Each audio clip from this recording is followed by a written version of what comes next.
ഈ ടീം ഒരു ബിസിനസ്സിനെ സംബന്ധിച്ചിടത്തോളം ഏറ്റവും വലിയ ഒരു തലവേദനയാണ്. അപ്പോൾ നിങ്ങൾ കച്ചവടക്കാരുടെ അടുത്ത് നിന്ന് ചോദിച്ചു കഴിഞ്ഞാൽ അയാൾ ടെൻഷൻ അടിച്ച് നിൽക്കണമെങ്കിലും അയാളുടെ തലവേദന, അയാളുടെ പ്രഷർ, അയാളുടെ പ്രഷറിൻ്റെ അളവ്, ഗുളികയുടെ അളവ് കൂട്ടുന്നത് ആരാന്ന് ചോദിച്ചു കഴിഞ്ഞാൽ ടീമാണ്.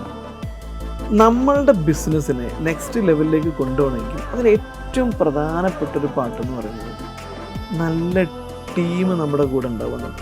അപ്പോൾ തീർച്ചയായിട്ടും ടീം, പല ആളുകൾ പറയാറുണ്ട് എൻ്റെ കൂടെ ഉള്ളത് മോശം ടീമാണ്. ആക്ച്വലി ഞാൻ മനസ്സിലാക്കിയിടത്തോളം മോശം ബോസ് ആവണം നമ്മൾ ഫസ്റ്റ്. ഒരു മോശം ബോസ് നമ്മൾ ഫസ്റ്റ് ആയിട്ടുണ്ടെങ്കിൽ അയാളുടെ അടുത്ത് വരുന്ന ആൾ മോശം ടീമായിരിക്കും. ഒന്നാമത്തെ കാര്യം, നല്ലൊരാളേക്ക് സെലക്ട് ചെയ്യാൻ അറിയില്ല, അതുകൊണ്ട് അയാളുടെ അടുത്ത് മോശം സ്റ്റാഫ് വരും. രണ്ടാമത്തത്,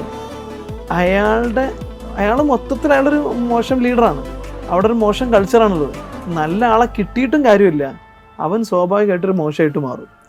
അപ്പോൾ മോശം ടീമല്ല ഉണ്ടാവുന്നത്, മോശം ലീഡറാണ് ഉണ്ടാകുന്നത്.